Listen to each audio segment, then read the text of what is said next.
अस्सलामुअलैकुम एवरीवन। आज हम डिस्कस करेंगे हमारे टेस्टिंग एंड इवेल्युएशन का लेक्चर नंबर 7, जिसमें एक बहुत इंपॉर्टेंट टॉपिक है टूल्स ऑफ असेसमेंट। कि असेसमेंट के लिए हम कौन कौन से टूल्स हैं जो कि यूज कर सकते हैं। हमने डिस्कस किया था कि बेसिकली असेसमेंट क्या है। असेसमेंट कलेक्शन ऑफ इंफॉर्मेशन है स्टूडेंट की या लर्नर की डिफरेंट मेथड से, ताकि बेसिक पर्पस क्या था, इम्प्रूवमेंट था। तो असेसमेंट टूल वो मेथड है जिनके जरिए एक ऑब्जर्वर, या अगर हम क्लास असेसमेंट की बात करें, एजुकेशन लेवल की बात करें, तो एक टीचर अपने स्टूडेंट को ऑब्जर्व करने के लिए जो भी मेथड्स, जो भी प्रोसीजर अप्लाई करेगा, उसको हम कहेंगे टूल्स। कि ड्यूरिंग क्लास वो जो भी मेथड अप्लाई करता है अपने स्टूडेंट को जांचने के लिए, उसको हम कहते हैं कि ये टूल्स ऑफ असेसमेंट है। इसमें हमारे पास डिफरेंट टूल्स यूज होते हैं, जिसमें है observation, interview, projects, test, questionnaire, diaries and portfolios, और भी बहुत सारे हैं। ये मोस्ट कॉमन है जो कि एक टीचर अपने ड्यूरिंग क्लास यूज करता है। तो इसको हम वन बाय वन डिस्कस करते हैं। पहला टूल जो कि हमने अपने आज के लेक्चर में डिस्कस करना है वो है जी ऑब्जर्वेशन। ऑब्जर्वेशन हमारे पास क्या है? Observe sorry Observation. Observation, it's an assessment tool by which a teacher observes one or more class sections, records practices, and most important, observe the student action. Simple मुशाहिदा, अगर मैं इसको उर्दू में बात करूं तो सिंपल मुशाहिदा जो एक टीचर करता है अपने स्टूडेंट का, उसको हम कहते हैं ऑब्जर्वेशन। एक टीचर क्लास में आता है तो वो क्या करते हैं, सबसे पहले वो सारे स्टूडेंट्स को देखते हैं। एक फिजिकल अपीयरेंस जो उसके स्टूडेंट की दिखती है, वो अपनी ऑब्जर्वेशन से जज करता है कि स्टूडेंट किस टाइप का है। वो उसको अपने जहन में बिठा लेते हैं, वो रिकॉर्ड भी कर सकता है उसको ड्यूरिंग क्लास। जो जो उसने असाइनमेंट्स और लेसन्स के दरमियान ऑब्जर्व किया है, उस चीज को हम कहते हैं ऑब्जर्वेशन। सो ऑब्जर्वेशन एक पहला टूल है जो कि टीचर यूज करता है। First thing that a teacher uses during class is observation. बाकी सारे टूल्स बाद में आएंगे। सबसे पहला, सबसे प्राइमरी टूल जो आपके पास आता है वो है ऑब्जर्वेशन। कि सबसे पहले आके टीचर और कुछ करे ना करे, उसने क्लास को ऑब्जर्व लाजमी करना है। इसमें क्या है? इसमें हम active acquisition of information from primary source. Observation की एक अच्छी बात यह है कि प्राइमरी सोर्स से हमेशा इंफॉर्मेशन ली जाती है। अब मैं टीचर हूँ, प्राइमरी सोर्स क्या है? स्टूडेंट। तो आप एक डायरेक्ट टीचर स्टूडेंट के साथ इंटरेक्ट करते हो और डायरेक्ट उससे इंफॉर्मेशन लेते हो। तो ऑब्जर्वेशन की सबसे इंपॉर्टेंट चीज जो कि स्ट्रॉन्ग होना आपकी जरूरी है, वो है सेंसेस। किसी भी टीचर की या किसी भी, अगर इसका जरूरी नहीं हम इसको क्लास पे अप्लाई करें, हर ऑर्गेनाइजेशन पे ऑब्जर्वेशन एप्लीकेबल है। अगर वो किसी का हेड है ऑर्गेनाइजेशन का, अगर वो किसी स्कूल का प्रिंसिपल है, अगर वो किसी डिपार्टमेंट का एचओडी है, तो प्राइमरी पर्पस जो है वो है ऑब्जर्वेशन।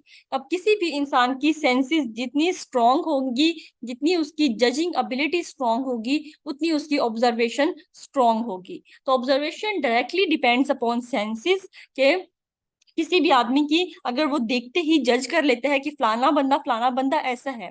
कुछ बंदे बहुत तेज होते हैं, आप देखते हो, 5 मिनट की बात करो आप उनसे, तो 5 मिनट की बात में ही जज कर लेते हैं कि अगला इस नेचर, इस एटीट्यूड का रखने वाला है।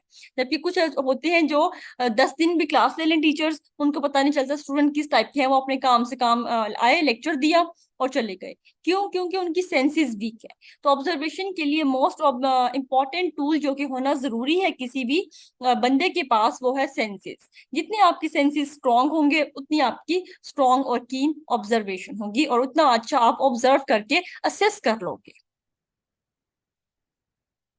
सो नेक्स्ट हमारे पास ऑब्जर्वेशन की टाइप्स है। ऑब्जर्वेशन की हमारे पास काफी सारी टाइप्स हैं, जिनमें से कुछ है overt observation, covert observation, participating role, non participating role. Overt observation क्या है? ओवर्ट ऑब्जर्वेशन ऐसी ऑब्जर्वेशन है जब when everyone knows they are being watched, जब हर एक को पता हो कि उनको देखा जा रहा है, तो ऐसी ऑब्जर्वेशन को हम कहते हैं ओवर्ट ऑब्जर्वेशन। इसकी अगर एग्जांपल की बात की जाए तो ड्यूरिंग एग्जाम, बच्चे हैं क्लास में एग्जाम दे रहे हैं, टीचर एग्जाम ले रहा है, तो बच्चों को पता है कि उनको देखा जा रहा है, उनको ऑब्जर्व किया जा रहा है, तो हर कोई अरेंजमेंट में, लाइन में, और एटलीस्ट ये प्रिटेंड जरूर कर रहा होता है कि वो चीटिंग नहीं कर रहा, ऑल्दो वो कर रहा हो या ना कर रहा हो, मैक्सिमम नहीं कर रहे होते। अगर कोई कर भी रहा है तो वो बड़ी चुप छुप के करेगा, या बिकॉज उसको पता है कि उसको देखा जा रहा है, उसको ऑब्जर्व किया जा रहा है। तो जब किसी को पता हो कि उसको देखा जा रहा है, तो उसको हम कहते हैं ओवर्ट ऑब्जर्वेशन।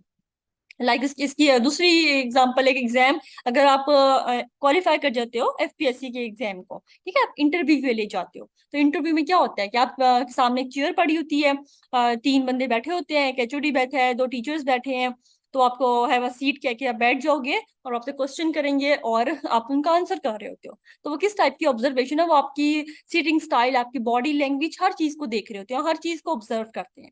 तो वो एक ओवर्ट ऑब्जर्वेशन है, आपको पता है आपको जज किया जा रहा है, आपको ऑब्जर्व किया जा रहा है। तो इंटरव्यू और सिंपल टेस्ट जो होंगे, सिंपल पेपर्स जो है, वो आपके पास ओवर्ट ऑब्जर्वेशन है। सेकेंड टाइप है कोवर्ट ऑब्जर्वेशन। कोवर्ट ऑब्जर्वेशन ये है जब आपको पता ना हो आपको ऑब्जर्व किया जा रहा है। इसमें पीपल जो है नेचुरली बिहेव करते हैं। इसकी एक अच्छी बात यह है कि आपको पता नहीं है आपको देखा जा रहा है, बल्कि आपको ऑब्जर्व किया जा रहा होता है। लाइक इसकी एग्जांपल की बात की जाए तो एटॉमिक के जो हमारे इदारे होते हैं, एटॉमिक में जो भी आप किसी भी टाइप की एटॉमिक की जॉब करते हो ना, तो आपको नहीं पता होता कि आपको देख ऑब्जर्व किया जा रहा है। लेकिन एटॉमिक की अपनी एजेंसियां होती हैं जो आप पे हर टाइम नजर रखी होती हैं, उनको ये तक पता होता है कि आप नाश्ते में क्या कर रहे होते हो आजकल। तो इस टाइप की ऑब्जर्वेशन जहां आपको पता नहीं चल रहा आपको ऑब्जर्व किया जा रहा है, लेकिन पीछे ऑन द होल आपको ऑब्जर्व किया जा रहा होता है, उसको कहते हैं कोवर्ट ऑब्जर्वेशन। इसकी एक एग्जांपल ये है कि जो स्टूडेंट्स क्लास में पीछे बैठते हैं, बैक बेंचर्स, वो पीछे बैठ के मस्तियां कर रहे होते हैं, बात को मोबाइल भी यूज कर रहे होते हैं छुपा के डेस्क में, बस को लंच कर रहे होते हैं। स्कूल लाइफ की बात की जाए और स्टूडेंट को लग रहा होता है टीचर को पता नहीं चल रहा, और लेकिन टीचर ऑब्जर्व कर रहा होता है। तो इसकी एग्जांपल है कोवर्ट। आपको नहीं पता चल कि आपको ऑब्जर्व किया जा रहा है, लेकिन आप हो रहे होते हो ऑब्जर्व। इस चीज को हम कहते हैं कोवर्ट ऑब्जर्वेशन, कि स्टूडेंट समझ रहा है वो उसको नहीं देखा जा रहा, बट टीचर एक्चुअली देख रहा है। तो कोवर्ट में पीपल नेचुरली बिहेव करते हैं। लेकिन अगर इन दोनों की प्रेफरेंस की बात की जाए तो overt observation is preferred over covert. Reason क्या है? ओवर्ट में आप एथिकल इश्यूज की वजह से इंसानों वाला बिहेव करते हो, आप कह सकते हो कि एथिक्स आते हैं, आप बैठोगे उठोगे एक एथिकल वे में बैठोगे उठोगे, तो इसलिए overt observation is preferred over covert observation.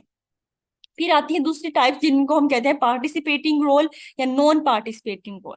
Participating role है जब टीचर या ऑब्जर्वर जो है वो खुद पार्टिसिपेट भी करेगा, खुद ऑब्जर्व भी कर रहा होता है। अगर वो पार्टिसिपेट भी करे और वो ऑब्जर्व भी करे, उसको हम कहेंगे पार्टिसिपेटिंग रोल। एग्जाम्पल की बात की जाए तो फॉर एग्जाम्पल स्पोर्ट्स वीक हो रहे हैं, ठीक है, स्पोर्ट्स वीक में अगर टीचर आपके साथ खुद भी एक पार्टिसिपेंट के तौर पे है, तो उस गेम, फॉर एग्जाम्पल आप कोई भी गेम खेल लो, क्रिकेट खेल लो, ठीक है, टीचर एज अ टीम एक में प्रेजेंट है, तो टीचर पार्टिसिपेट भी कर रहा है। टीचर ऑन द होल आपको ऑब्जर्व भी कर रहा है कि कौन सा स्टूडेंट कितना तेज है खेलने में, ये बॉलिंग में अच्छा है, ये बैटिंग में अच्छा है, तो ऑब्जर्व भी करेगा और वो खुद पार्टिसिपेट भी कर रहा है किसी स्पोर्ट के दौरान से कुछ भी, तो उसको हम कहेंगे पार्टिसिपेटिंग रोल। जबकि नॉन पार्टिसिपेटिंग में क्या है? ऑब्जर्वर पार्टिसिपेट नहीं करेगा, सिर्फ ऑब्जर्व करेगा। फॉर एग्जाम्पल इसमें हम दोबारा वही एग्जाम्पल ले सकते हैं पेपर्स की। आप पेपर दे रहे होते हो, तो टीचर क्या करता है? टीचर तो पेपर नहीं दे रहा होता ना, टीचर पार्टिसिपेट नहीं करता, लेकिन ड्यूरिंग पेपर वो आपको ऑब्जर्व कर रहा होता है। तो ये आपके पास आएगी नॉन पार्टिसिपेटिंग रोल।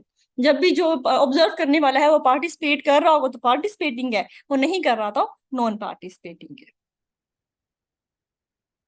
ऑब्जर्वेशन, हर जितने भी हमारे पास टूल है इसके फायदे भी हैं, इसके नुकसान भी हैं। तो इसके फायदे की बात की जाए तो ऑब्जर्वेशन के मेरिट्स हैं, ये डायरेक्ट मेथड है। आप जिस बंदे की मैंने ऑब्जर्वेशन करनी है, ऑब्जर्वेशन हमेशा डायरेक्ट की है, होती है, प्राइमरी सोर्स से होती है, ठीक है। तो आप क्या करते हो? आप डायरेक्ट उस बंदे की ऑब्जर्वेशन करते हो और आपके पास इंफॉर्मेशन सही आती है। गलत ऑब्जर्वेशन आने का, अगर आपकी सेंसेस स्ट्रांग है तो गलत इंफॉर्मेशन आने की चांस नहीं होता, रिस्क नहीं होता आपके पास। दूसरा इसका फायदा क्या है? ये इंडिपेंडेंट है। इंडिपेंडेंट मतलब आप खुद उसके रिस्पॉन्सिबल हो, आप किसी पे डिपेंड नहीं करते ऑब्जर्वेशन के लिए।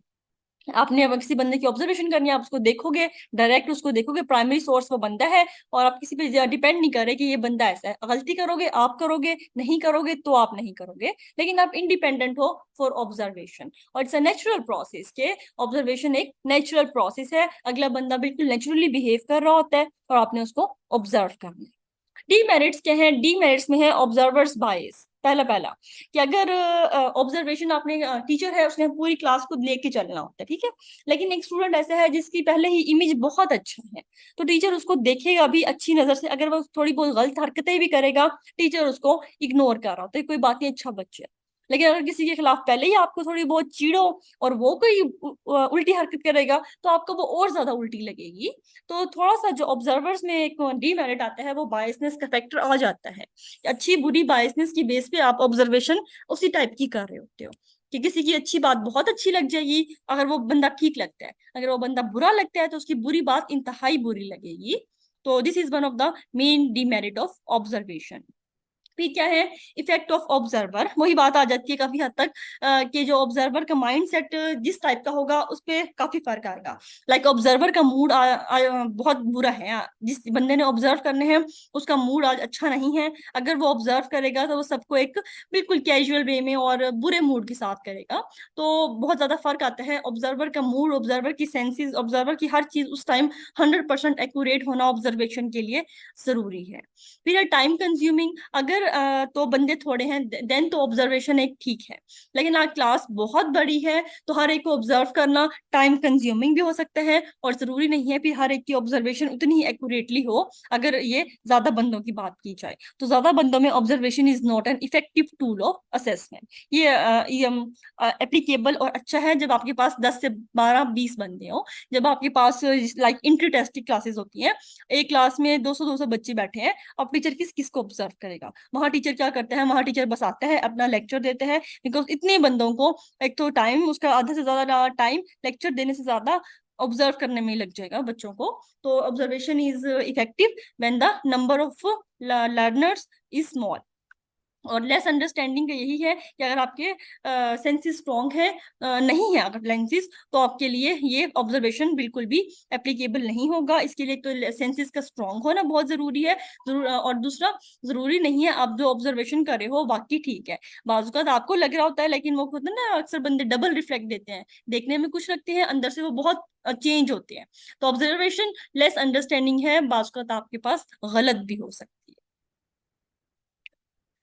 हाँ, फिर हमारे पास जो दूसरी टाइप है टूल्स ऑफ असेसमेंट की, दूसरा जो टूल जो आप यूज करते हो वो करते हो क्वेश्चनियर। क्वेश्चनियर बहुत कॉमन है यूनिवर्सिटी में, तो हर दूसरे दिन आपके पास एक बंदा कुछ पेजेस उठा के आ जाएगा, काइंडली इस परफॉर्मे को फिल कर दो। उस परफॉर्मे को हम कहते हैं क्वेश्चनियर, जिसपे मुख्तलिफ तरह के क्वेश्चंस होते हैं और आपने उनको फिल करना होता है।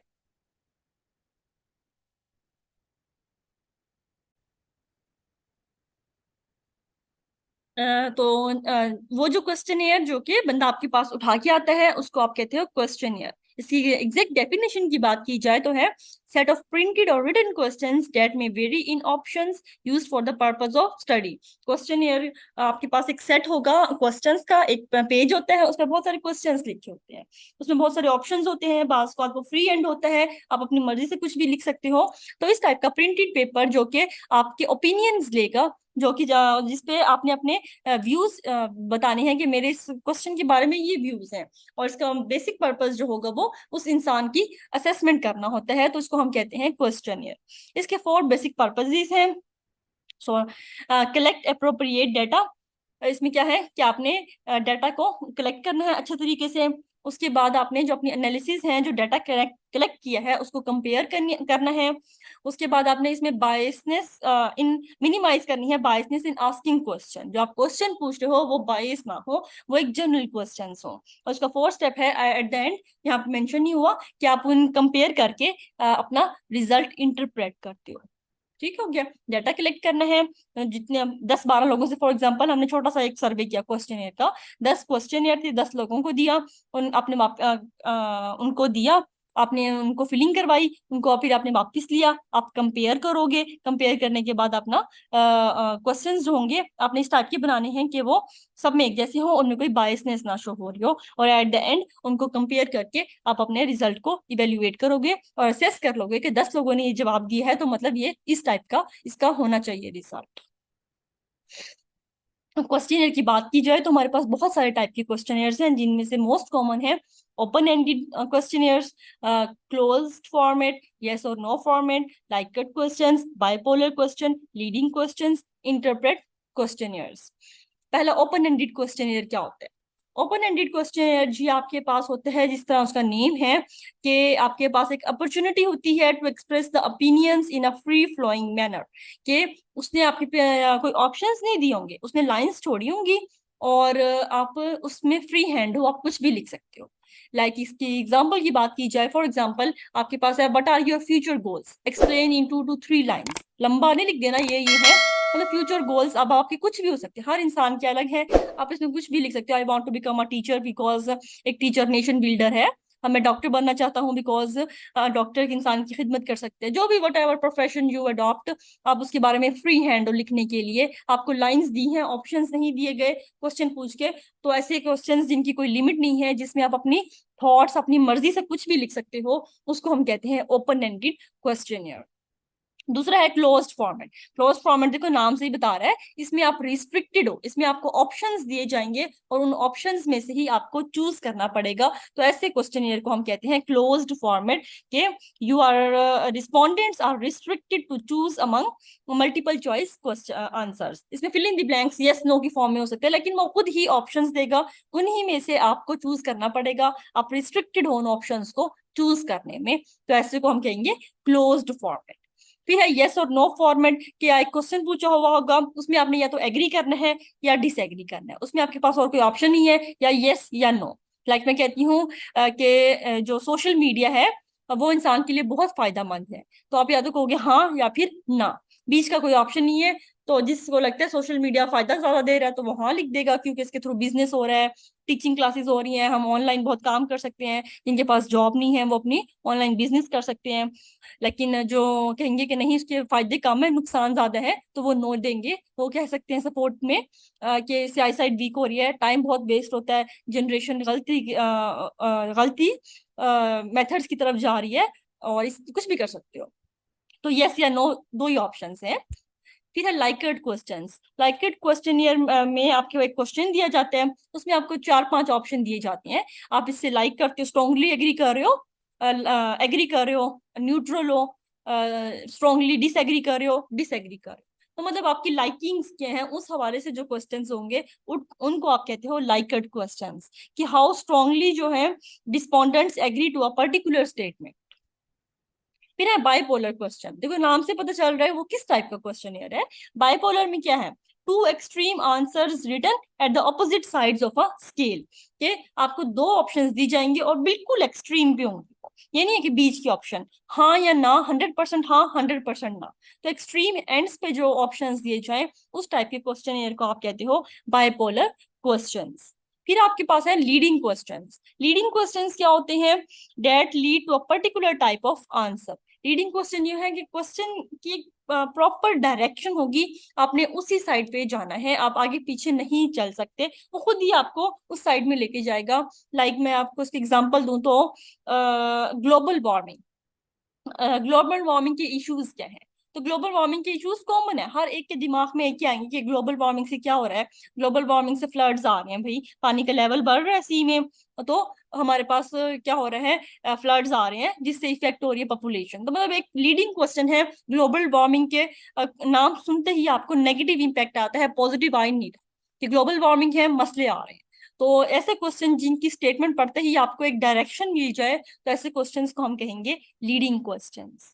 फिर इंटरप्रेटिंग क्वेश्चनियर। ऐसे क्वेश्चनियर जिनमें परसेंटेज इन्वॉल्व होगी और उन परसेंटेज की बेस पे आप अपना रिजल्ट इंटरप्रेट कर सको, ऐसे क्वेश्चनियर को कहेंगे इंटरप्रेटिंग क्वेश्चनियर। लाइक अगर मैं कहती हूँ कि 90% पीपल जो हैं वो एड्स देखना पसंद करते हैं, तो एक परसेंटेज की बेस पे आप बता सकते हो कि 90% लोग एड्स देख रहे हैं, अगर मैं भी अपनी एड चलाऊं तो मैं सक्सेसफुल होंगी, बिल्कुल होंगी, क्योंकि 90% एक बड़ी रेशो है, कोई क्लियर कट रेशो है। तो 90% की बेस पे एक रिजल्ट इंटरप्रेट कर लेना, उसको मैं कहूंगी इंटरप्रेटिंग क्वेश्चन। ठीक हो गया जी। अब क्वेश्चन की मेरिट्स क्या है, क्वेश्चन की मेरिट्स क्या है कि आप एक पेज पे 100 क्वेश्चन लिख सकते हो, एक large amount of information gather कर सकते हो एक ही क्वेश्चन से। तो अक्सर आप देखोगे क्वेश्चन बड़े बड़े बड़े होते हैं, 50 क्वेश्चन तो लाजमी पूछे होते हैं उस पे। उसके बाद उनको मैनेज करना इजी है, सिंपल, आपने प्रिंट आउट निकालना है, अपना सॉफ्ट में बनानी है, 50 प्रिंट निकालोगे, लोगों को दे दोगे, काम हो जाएगा। इजी टू एनालाइज है, वापिस लोगे उन 50 के देखोगे आंसर्स क्या है, तो उनकी एनालिसिस इजी है, उनको आपस में कंपेयर करोगे, रिजल्ट की इंटरप्रेटिंग बड़ा आसान है। और अब आपने 50 लोगों या 100 लोगों से फॉर एग्जांपल ले लिया, ठीक है, और रिजल्ट काफी कंपेरेबल है, 100 लोगों ने ऑलमोस्ट एक जैसे आंसर दिए हैं, तो मतलब एक कंसिस्टेंसी आ गई है कि हर कोई इसी तरह का सोच रहा है, तो रिजल्ट रिलायबल है। और रिलायबल है तो हमने कहा था there is a direct relation between reliability and validity. जब एक रिजल्ट रिलायबल है तो वो वैलिड भी है। और इस तरह आप कंपेरेबल के जो आप क्वेश्चनियर है 100 लोगों का है उनको कंपेरेबल करके एक बड़ा अच्छा और एब्सोल्यूट रिजल्ट लेके आ सकते हो। डीमेरिट्स, डीमेरिट्स क्या है? No way to tell how true the information is, जो पाकिस्तानियों का सबसे बड़ा मसला है। और मैं आप लोगों को भी कहूंगी काइंडली अगर आपके पास टाइम नहीं होता तो उससे एक्सक्यूज कर लिया करो, बनिस्बत के क्वेश्चनर लेके बिना पढ़े A A B B C C लगा रहे होते हो ना, तो बहुत बहुत बुरी बात है। उसकी पूरी रिसर्च उस क्वेश्चनर पे बेस करती है उस बच्चे की। बहुत से सब्जेक्ट ऐसे हैं, साइकोलॉजी हो गया, इन्वायरमेंटल साइंसेज वाले सब्जेक्ट हो गए, उनकी तो रिसर्च ही क्वेश्चनियर के थ्रू होती है। अगर आप उस क्वेश्चनियर को बिना पढ़े फॉलो करोगे तो कायम उनकी तो पूरी रिसर्च का रिजल्ट ही अलग हो सकता है ना।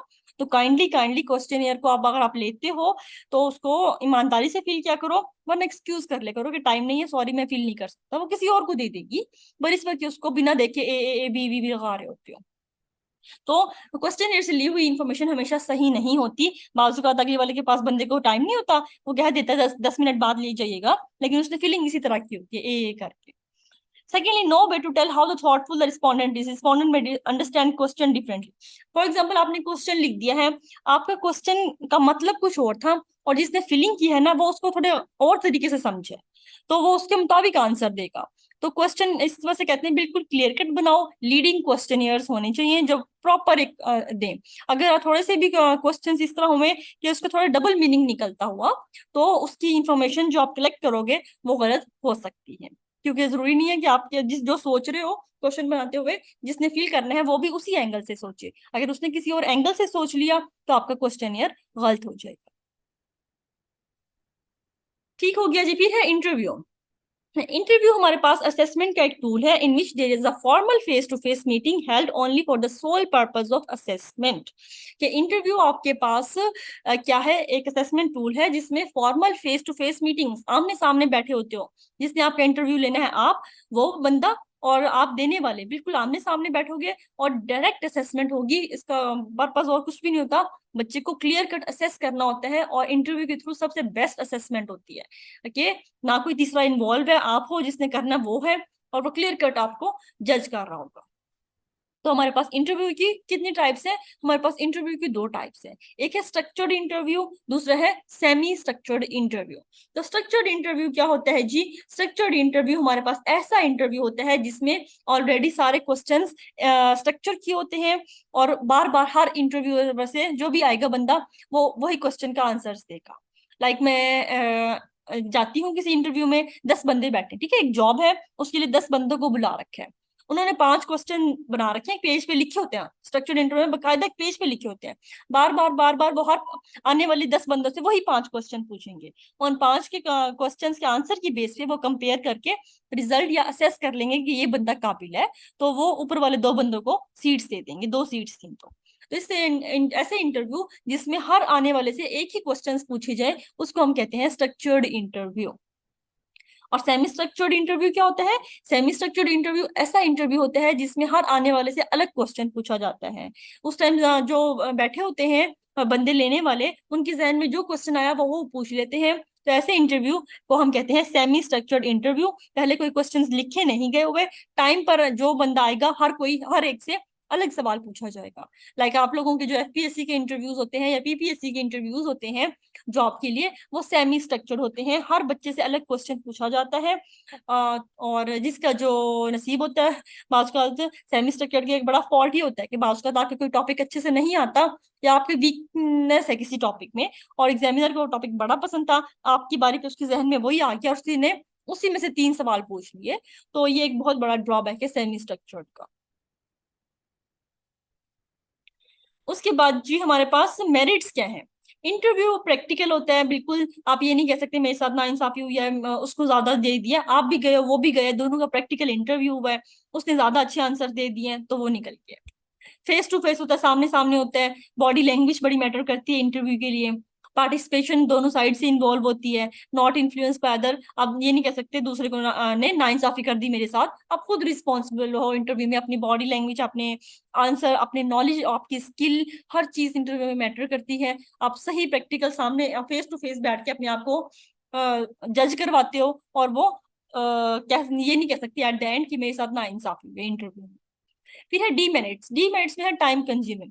अगर 100 बच्चों का इंटरव्यू लेना है तो इंटरव्यू का सबसे बड़ा ड्रॉबैक ये है कि इंटरव्यू बहुत ज्यादा टाइम कंज्यूमिंग हो जाता है। लाइक अभी जो पीपीएससी के बॉयज के इंटरव्यूज हुए हैं, उसमें एक एक बच्चे का इंटरव्यू तकरीबन, अगर आपने बाकी सही से जज करना है तो एटलीस्ट एक बच्चे पे 35 से 40 मिनट लग जाते हैं।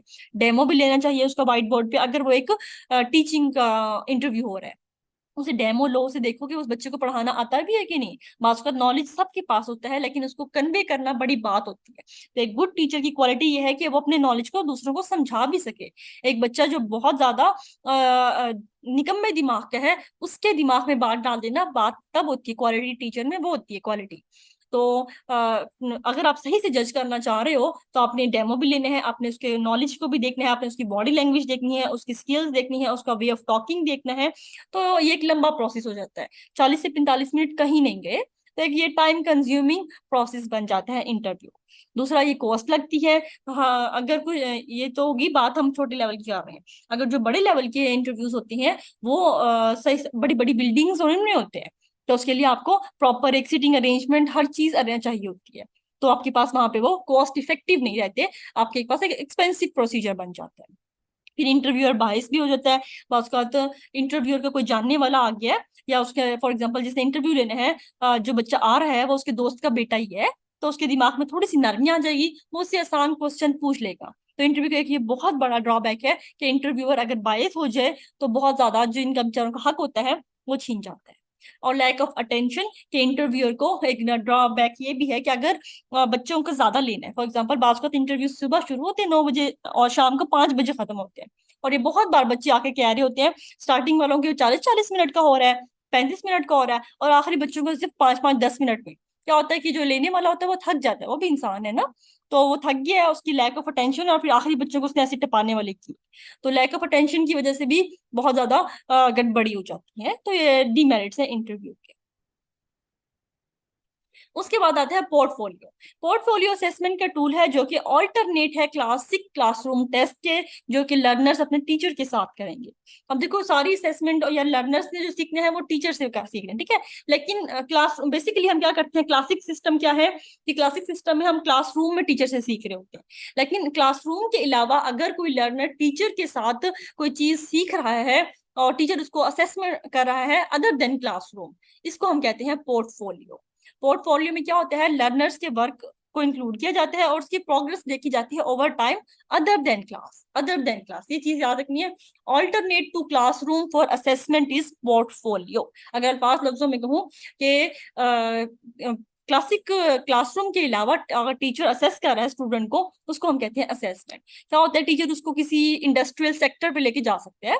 होता है ना कि बच्चे गए सीखने के लिए टीचर के साथ, इंडस्ट्रियल टूर है आज हमारा।